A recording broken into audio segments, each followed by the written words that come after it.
you to send me that YouTube page again. I thought I had it on in my email. Can you just, yeah. Yeah, let me see. Hold on. You to send me that YouTube page again. I thought I had it on in my email. Can you just, yeah. Hold on. Let me mute this. Just send me that YouTube page again. I thought I had it. We're gonna start echoing, bro. Yeah, I heard that. I was like, yeah. Let me mute this.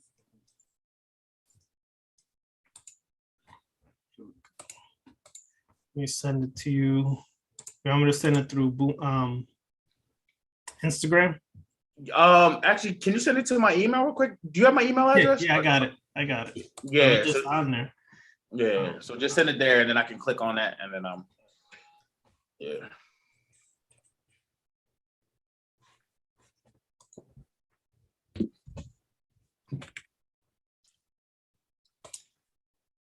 Yeah, just let me know when you send it, and then I'll. Okay.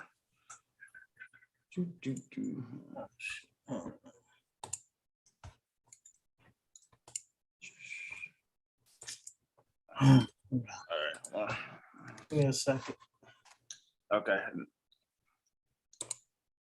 I'm trying to do it. 1 second.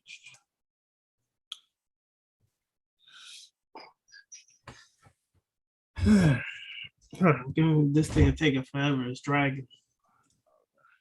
Did you send it to which email did you send it to? Let me see which one I have. I haven't sent it yet. It's about to be sent now. 88Blessed Beats. Yeah, I'm about to send it. Yeah. Now. Okay, cool. Yep. Okay. Give me a second.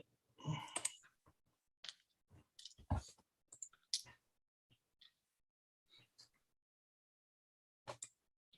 right. I'll send it to you right.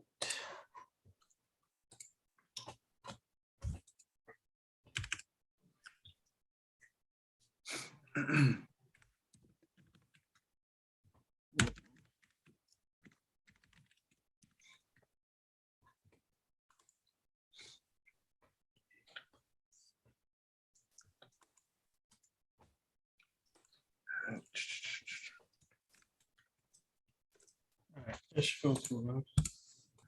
Okay. Here's the weird thing. How many people are on YouTube right now?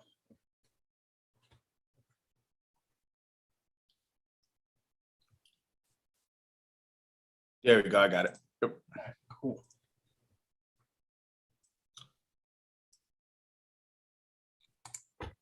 Got it. Okay. So, yeah, let me shut this. Yep. All right, so let us begin. Here's the weird thing. How many people are on YouTube right now? Gotcha. You can hear us? It's echoing, right? Yeah, it's echoing. There we go. I got it. Yep. Yeah. I had to mute my YouTube in order to do it, because if not, we're gonna echo the whole time. All right, so let me just do my intro. I'm gonna press record here. I'm gonna send you a copy of this too, all right, bro? So let us begin. Okay. You can hear it? It's echoing, right? Yeah, it's echoing. All right. I had to mute mine. Hold on. I gotta find out how to mute this echo. Sorry. All right, so let me just do my intro. All right, hold on 1 second. I'm gonna press record here. I'm gonna send you a copy of this too, all right, bro? So let it be. All right. All right, you got it? All right, cool. Yeah, that's better. Okay, cool. Yeah, I have to mute mine as well. All right, so let me do the intro here. All right. All right, everybody, welcome to Boombap Love of Hip Hop show. Today with us, we have 88Blessed Beats, super dope producer, producing some awesome beats. If you haven't heard of his music, you can check him out. There's various, his page. I'll give him an opportunity to introduce himself, his links, his social media, places like that. his music is out there, and he's producing some of the best beats right now in hip hop. But if you're caught up on the mainstream, I'm sorry, but some of the best music is in the underground. So for the Love of Hip Hop show, our focus is giving the underground artists, the boom bap artists, the DJs, the producers, the B-boys, B-girls, the graffiti writers, a voice. This show is going to focus on being the voice of the underground. They have important messages for all. They have music that can move all of us. They have messages that we need to hear. And I think it's time that the underground has a voice and is heard. So that's what this show is basically focused on. The ability to give the underground artists an opportunity to showcase their talent, their music, their thoughts, their history, their background on hip hop, and what messages they are trying to, reveal or portray through their music. This is what we're going to be focusing on this show and future shows to come. This is the first one. Unfortunately, the Boombap hip hop channel or Boombap channel on YouTube, I have to wait 24 hours for a live stream to be activated. So next show will be on that Boombap channel on YouTube. For now, I had to use this one. So if it scared you, I do apologize, but people's personal spiritual beliefs and stuff is separate from our love of hip hop and music. So you can't get afraid by people's own personal journey on spirituality. So, my brother, all right, first question. How you doing? When was the first moment that you realized that you had a love for hip hop? What was it? Was it a song, a video, something along those lines? What was it? Well, basically, I first got into hip hop. My brother, who passed away from congestive heart failure, I was little. He would be playing Wu-Tang Clan, Jay-Z, Biggie, Pac, everything in the car when I'm little. And I'm just listening to it, bopping my head, not knowing what I'm listening to, but just knowing that it sounded great. And from that point on, I just knew what it was. And I knew that hip hop was just always going to be a part of my life. My brother, he was the biggest Wu-Tang fan you could ever think of. Posters, merch, everything you could think of he had. And I just remember that distinctly, just listening to it all the time when I was with him. Even getting older, listening to Jay-Z and things like that with him, and him just telling me, like, listen, this is going to be in your life forever. I can tell you just love it because you listen to it like me. So that's how it started. Good. See, we all have a story, and I think that's what made me and drove me to do this show. Everybody has a story, a moment when it all began, and when we allow ourselves to relive that, the passion always comes back. Because sometimes being in the music industry, it could be up and down, roller coaster, emotional things that you go through. But always remember that first thought, that first moment, and that passion will always come back to keep you going. Exactly. So that's one of the first things, I like to focus on. Secondly, all right. How long have you been producing beats? I've been producing for about a year now. I started actually last November. So yeah, it's been about a year now. It's been a great year. All the learning curves, I have great mentors, so many people to shout out, but I got some main ones. My homie Xavier, great producer. My homie Gavin, great producer. My homie Syer, great producer. Free Minds. There's so many people that I can shout out right now. It's just like they've helped me throughout this whole path of getting to where I'm at now in only a year, and I'm very grateful. But it's just the hours that you put in. People don't realize the hours that you have to put in to be this good. I mean, I'm not trying to toot my own horn, but that good this early. You got to put in those hours, like 8 to 10 hours a day. When I'm not working. When I come home from work, I put in at least 4 to 6 hours a day. So it's just about what you put into it and the love you have for the music. That's big facts, because people do not realize how much time it takes and how much time you have to dedicate to perfect the craft. Exactly. To me, that's kind of shocking. You've only been producing for a year because you sound like a seasoned veteran. Honestly. I appreciate that, man. Yeah, that's how dope some of your beats are. I mean, I really like a lot of those beats. you know DJ Mega. Me and him, he's from here, Orlando, and we've connected. And he's, you know, he bigs you up a lot too because he says you have really dope beats. Mhm. So to find out it's a year, wow, that's real interesting. Yeah. So you know, it's crazy. Did you were you a DJ before, or you just jumped into producing, or? I just jumped into it. I've always had an ear for music. I've always loved the origin of where it comes from. You know, when we listen to some of our favorite rap songs, we also want to know the origin of the sample, knowing where it came from. Some of your most, you know, famous rap songs have some of the most, you know, beautiful samples that you would never know. Oh, that came from that, like, you know, and then you go, that's how they got it. So that's where my love of music came from. It's really the origin of how the song is built, and then that just made me want to dig into it and really be a producer.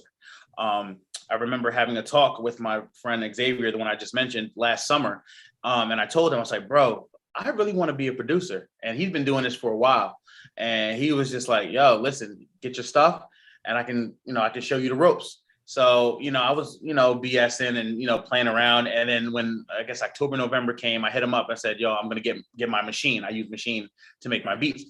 And, you know, I remember the date, I think it was like November 26th or something like that. I started, and I told him, I was like, listen, I got to put my time into this. And he's came over almost every weekend and just helped me build and work. And, you know, that's how I've gotten here. So that's a good thing. That's a beautiful thing to have a mentor. Sometimes some of us strike out on our own and we don't really have a mentor. Exactly. But having one is definitely a benefit. So speaking of that, what are some of your musical influences? Since you kind of mentioned, you know, sampling does come from a vast array of music, but what are some of your musical influences and where you find your best samples from? You know, it's crazy. I bounced around so much. I remember one time when I first started producing, I was in like the real dark, gritty Griselda type samples. So when I first started, it was like the real horrific, like dark samples, you know, because those always sound great over some great drums. So when you do that, you know, it's always a hit. But once I started fine tuning my craft and getting into it and chopping samples up, I've always loved soul samples. I just had to get used to, you know, using them in beats and stuff like that. So once I got better, man, them soul samples just started hitting differently. And so yeah, them soul samples have been my favorite as of late, and I just love doing them. So. Is there any groups? I know you mentioned like soul samples, like soul music groups. Is there any particular ones you find yourself like? Okay, for example, I love Isley Brothers, Sly and the Family Stone. Okay. Who else? Tower of Power. I go on from funk to soul to James Brown. Yeah. Is there any groups like that you find yourself really, you know, enamored with? I've used Otis Redding. I've used Willie Hutch. I've used James Brown, as you mentioned, Luther Vandross. I've used Anita Baker. I think I used Anita Baker one time. Yeah, I've used so much different stuff. It's crazy. I've used a lot of gospel samples as well. The gospel samples really hit differently, you know, so I've used those as well. And yeah. That's good, because one thing I do know, because, you know, some of my friends are DJs. I mean, I've been in the hip hop for years, and some of them were DJs, producers, and it's always interesting the wider range of genres that they grab from. Exactly. It could be from gospel all the way to Latin music to even classic rock. Like, for example, a lot of people don't know some of the hard-hitting beats of the 80s and early 90s came from classic rock. Certain classic rock songs were sampled. One in particular that always comes to mind is Billy Squier's Big Beat. That was sampled by a lot of groups. So, you know, it's interesting to hear the perspective from the producer side.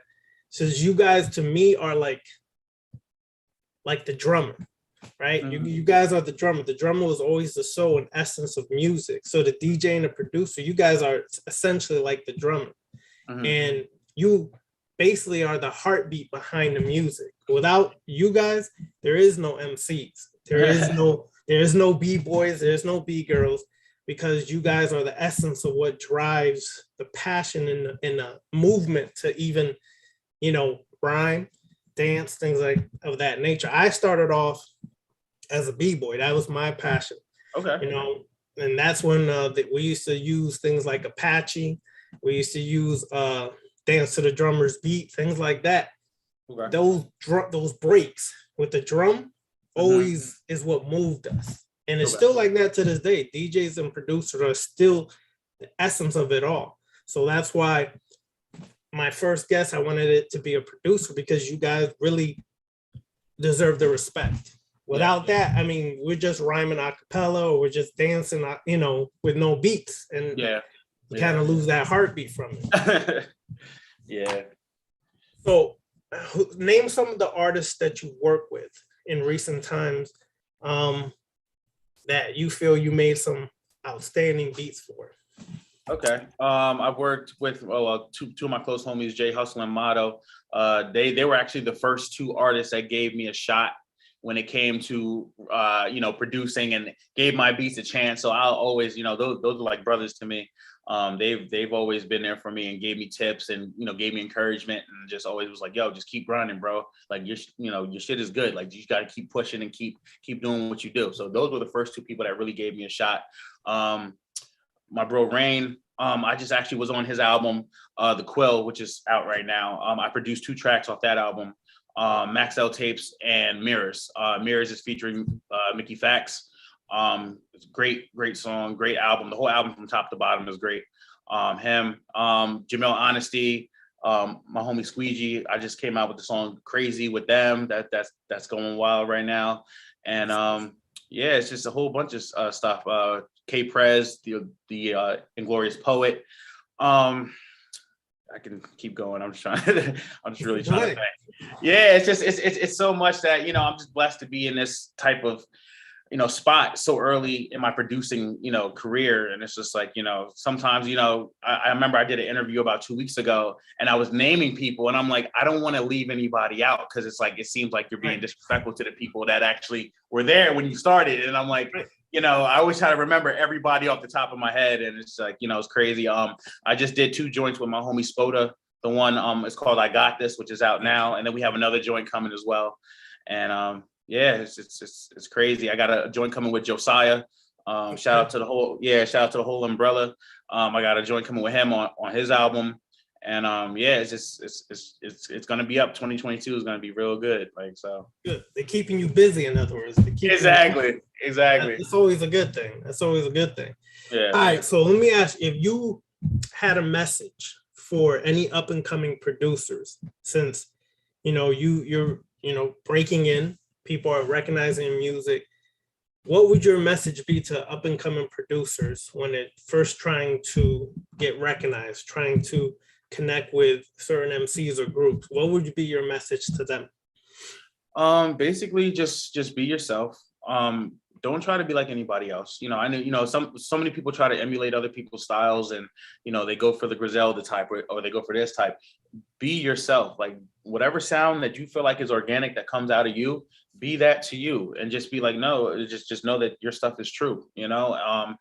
Also, don't worry about being dope the first 2 months. You have a lot to learn, like take steps into, learning your tools of the trade, learning your swords, as you would say, if it's machine, if it's MPC, if it's, FL Studio, learn your tools first before you start, thinking, oh, I'm not going to be dope, I'm not going to be this, because you have a lot to learn. Like, I'm only a year in, I have so much to learn, and it's crazy. So that's one thing. And then when it comes to reaching out to artists, just be humble, and just be like, hey, listen, I'm just starting out, I'm a fan of your work, I would love to work with you. That's how I started. It's just networking and talking to people and just knowing how to talk.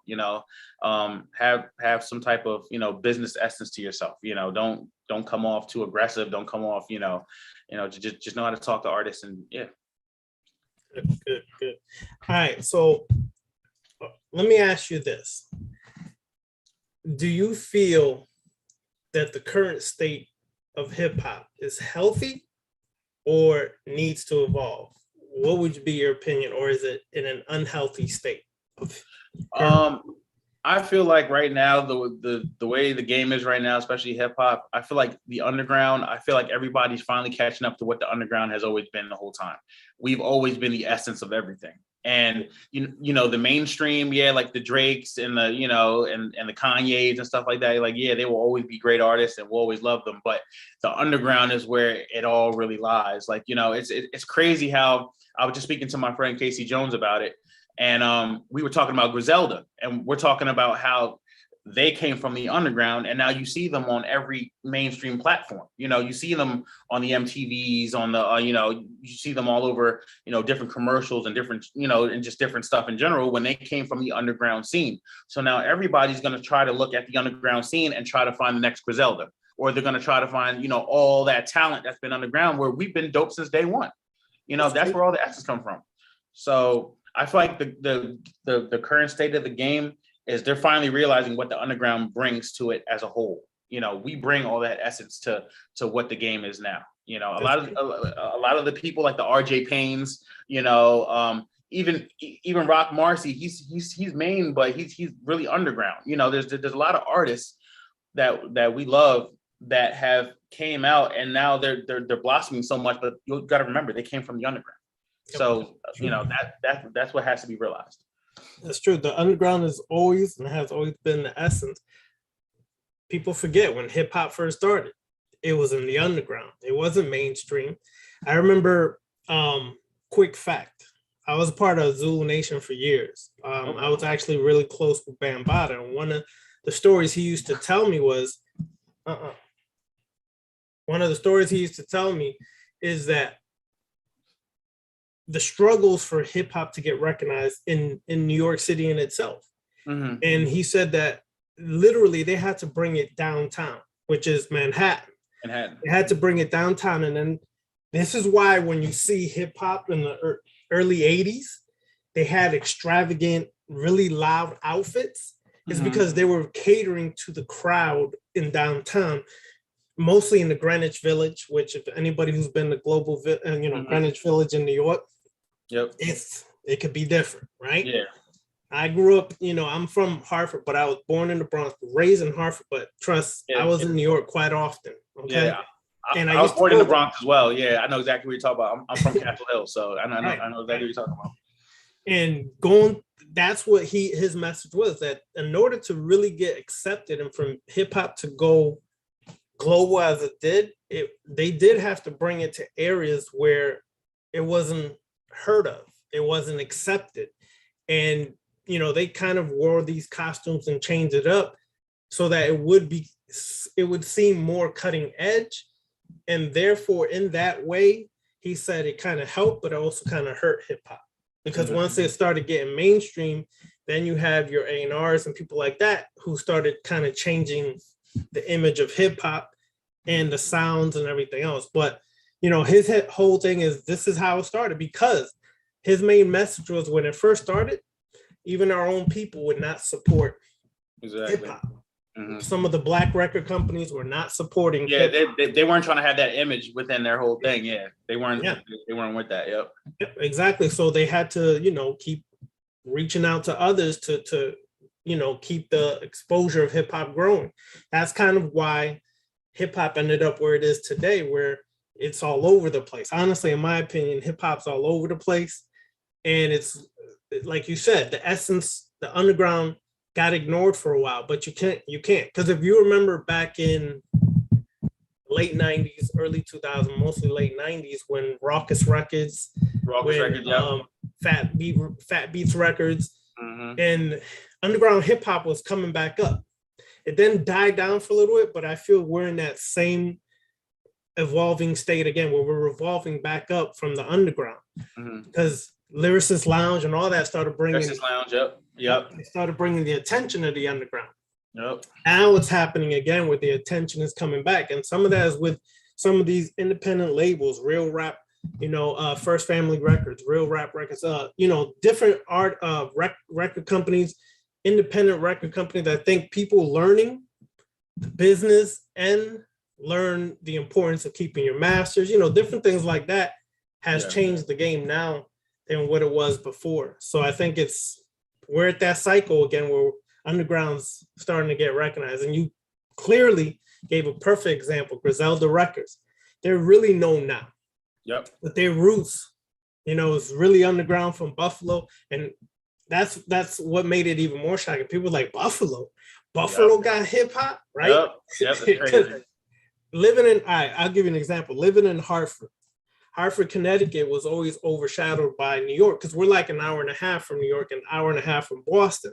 So we was always overshadowed by the two more major cities, but hip hop was in Hartford early, years before a lot of other places. And there's major talent there. I mean, serious talent, but it was always not recognized. So when Griselda came out, I started seeing the little group, littler cities, smaller cities are starting to be, people are finding talent in these areas now. Yep. You know what I mean? And it's good. That's good for hip hop because hip hop's always been, as it started to spread, diverse. But my main problem with hip hop today, and not the underground, but just the mainstream, there's no creativity. There's some, but there's no creativity, and the sound has become generic. Everyone sounds the same. There's not a lot of creativity. So now with the underground, there's so many different groups, MCs, artists, and you can hear the creativity from yourself to others. You can hear the creativity in the different wide range spectrum of hip hop that's coming out now in the underground. And I think in time it will change and influence more of the mainstream, as you clearly gave a perfect example. All right, so where are you said you were born in the Bronx, but where were you mostly raised? Right now I'm in South Jersey. Okay. I live in Willingboro. I've been in South Jersey since high school. So I've been down here, but New York, that's always, I was born in Manhattan, raised in the Bronx. Then we moved here when I was in 8th grade. So 8th, 9th grade. So I've been in Jersey. So between New York and Jersey, that's where I've been. All right.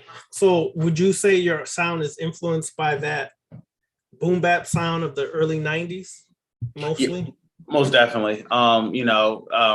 I know, some of my friends who are producers, they're like, yo, Trav, you need to start venturing into the trap beats and things like that. And eventually I will. But my love is boom bap. Like that's what I just can't say no to that. Like, that's always been my heart. And, when it comes down to everything, that's where I'm going to stay. But I definitely want to venture into, different things, because you always want to be different and learn different things. So, eventually I want to get into the trap, maybe even the R&B beats at one time when I really start getting into my career and getting more established, and, gives me time to really sit back and learn something new. But boom bap has always been my style. So. Good. All right. Yeah. What would you say 2022 looks like for 88 Blessed Beats? What forecast would you make? Definitely evolving my sound. I have a list of MCs that I really want to work with, like a bucket list, of once I start fine tuning and getting better as a producer, to really start shooting my shots and sending beats off to those people, like the RJ Paynes. I would love to work with like a Elzai. Elzai is dope. He's one of the dopest.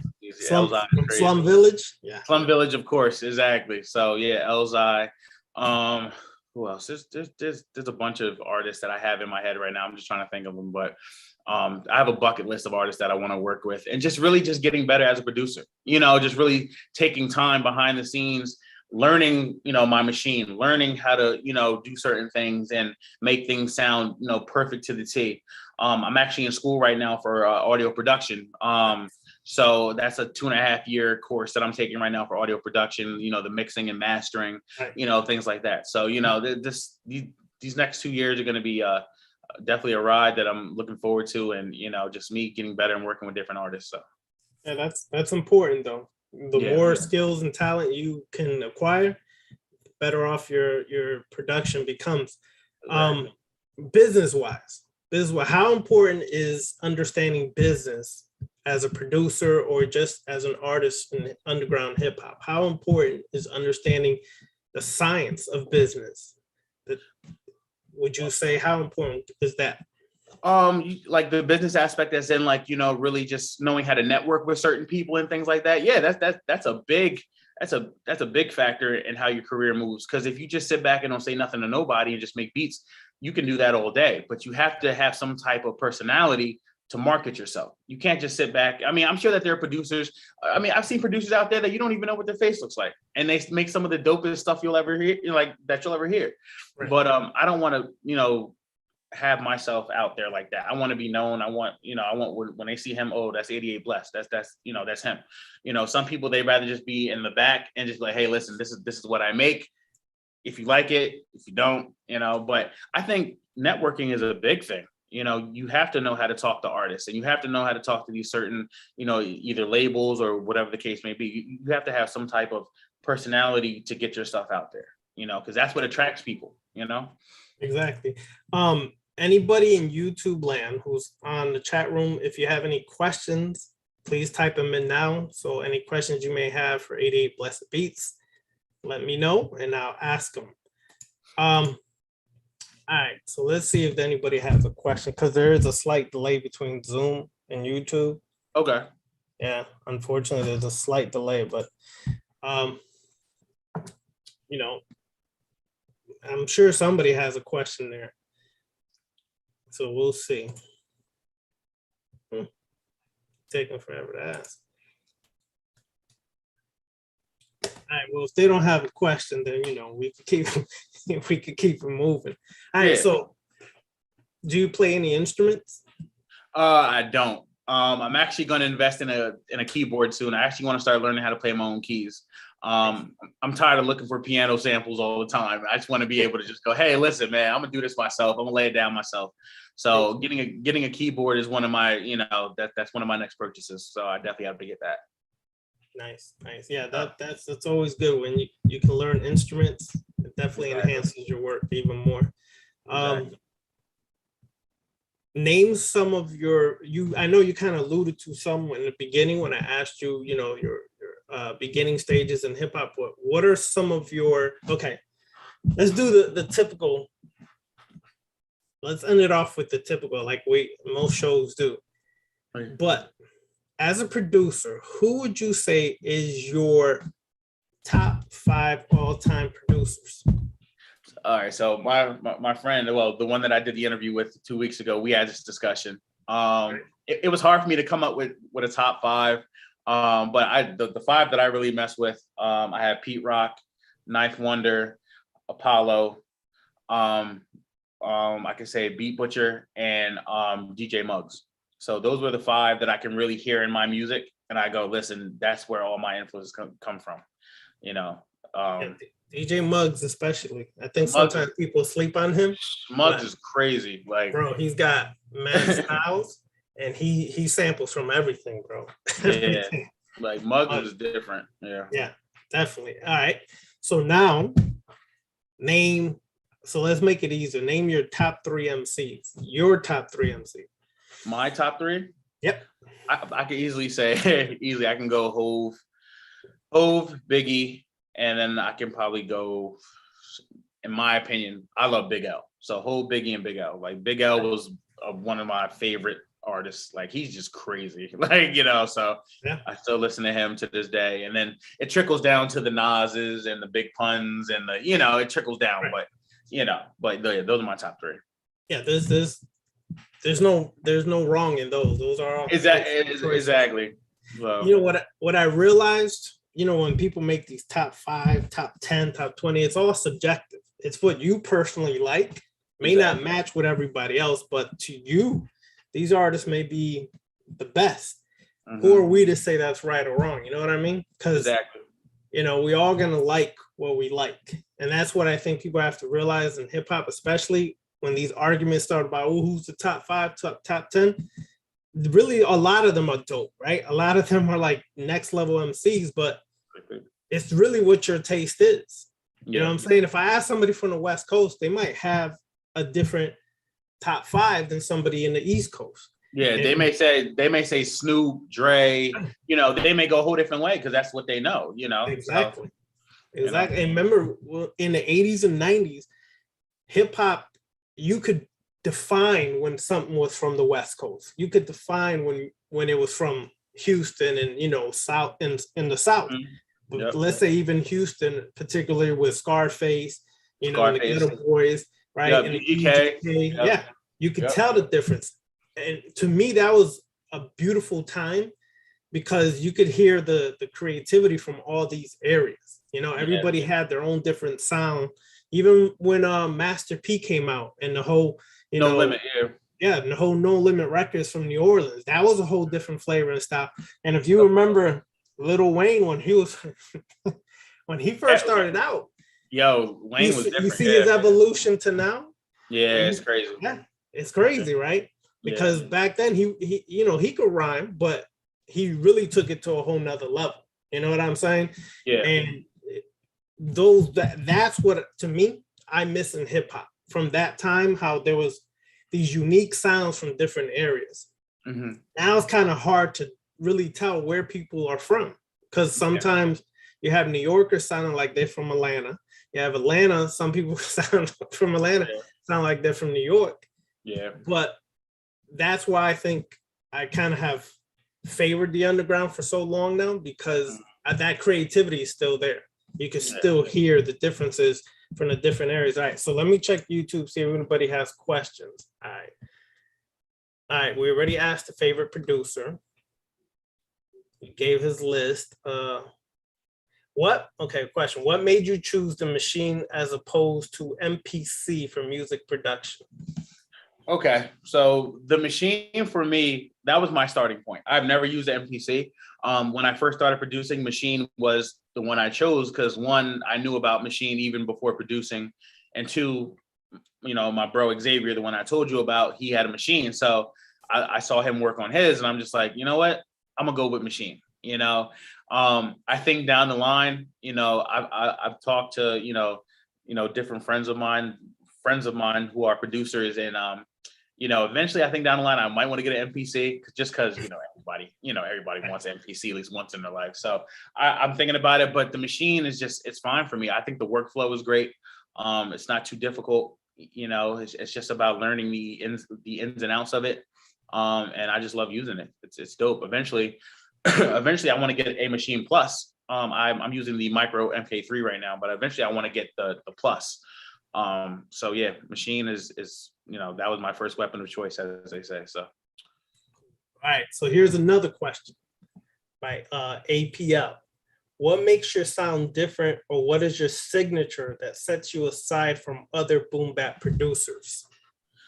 I can honestly say that sometimes the way that I, you know, flip a sample, there've been some dark samples that I've used that I've turned into some wild stuff, and my friends are like, "Where did you come up with that?" Like, I'm like, it's just something you hear. It's just your ears is different.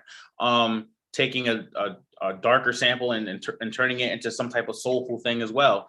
I'm sure you've heard of like the Nicholas Cravens and things like that. You know, he'll take a soul sample and make it dark, or he'll take a soul sample and to turn it into something completely different. You know, so you know, it's just about what you see when you play that beat or play that instrumental or play whatever sample, and you're like, I can do this with that, or I can move this here, or, you know, it's I think that's what sets me apart, that I can take certain things and turn it into something completely different that you didn't even see coming. So, true. All right, so Diggs is here. Dig Jones said, what's your favorite sample? My favorite sample? Yep. He said, ask what his favorite sample is. I don't think I have a favorite sample. I think I have basically like a certain type of genre that I sample from. I can say that. I don't have a favorite sample. I have like a favorite type of genre. So like, you know, like the Italian old school music scores and stuff like that. You know, like the horror movie stuff like that. Like the I can't remember his name, but it's like a bunch of horror, you know, Italian movie soundtrack scores that I use, that I would do dark boom bap beats with, and they would just hit, you know. So did you ever sample let's see, George Romero's Day of the Dead, Night of the Living Dead? Okay, yes, I've used that before. Yeah, okay. I think we've all gone that route. You know, we used the Halloween movies, the Freddy Krueger movies. We've all done that, you know. So yeah, I've definitely, you know, gone that route before. So all right, cool. Let me see. All right. So here's what was your favorite project that you were a part of this year, or most inspired project to be a part of?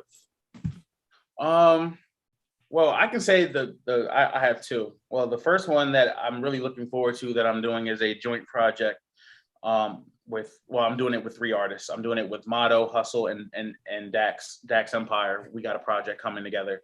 That should be dope because we've been working on that for a while, and I've always wanted to put a project out. Like I said, I said Motto and Hustle were like my brothers. Like they started with me, so this is going to be the first real project that we put out together as a whole. And Dax is a part of it, which is even dope. So that's going to be dope. And then I was part of my homie Rain, the one I was just talking about. I was on his project called The Quill, and I did, the two songs off of that, Max L Tapes and Mirrors.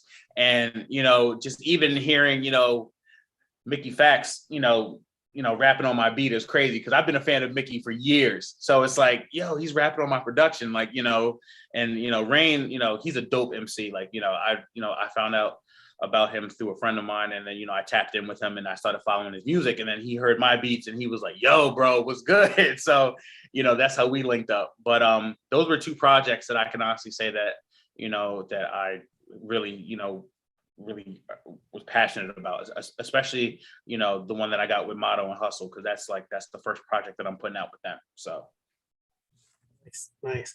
Yeah. Rain is on here, and he gave you the two fire emojis and the hand prayer emoji. So yeah. Yeah, and I don't know if he wants me to let this go, but we definitely got the Quill 2 coming, and hopefully I'm a part of that one. Me and him talked about that. So he's dropping Quill 2, and I think that I'm going to be a part of that one too. So All right, we're good. All right, so I think that's all the questions that they have, and all the questions I have. So like I said, I recorded this, so I'm gonna send you a copy so you can put it on Instagram as well. Okay. I know Mega's is gonna put some of your songs on his new mixes coming up.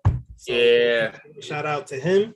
Yeah, man. And I don't know if you saw, but if you go on my Boombap Tribe page, I think you saw it yesterday. If not, Mega's page, we're having an underground hip hop festival here in Clearwater, Florida.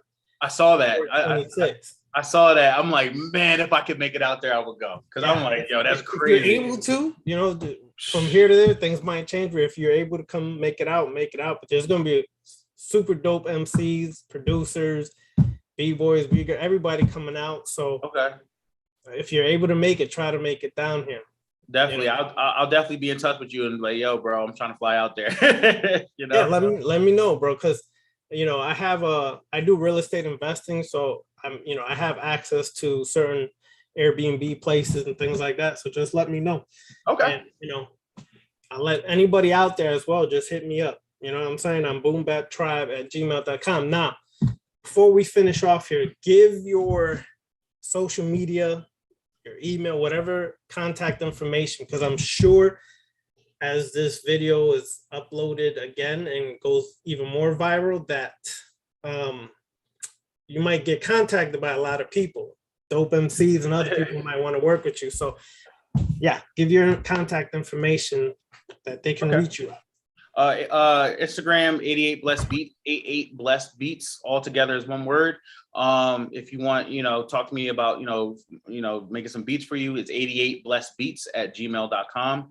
Right now, I'm actually working on my YouTube page and Twitter. So once I get that up, I will definitely put that up there for you guys to tap into. And I'm also working on my BeatStars page as well. So you'll be able to tap in. If you hear a beat that you like, you'll be able to purchase it and things like that. So. Oh, good. So yeah, anybody out who is watching this or will watch it soon, definitely contact.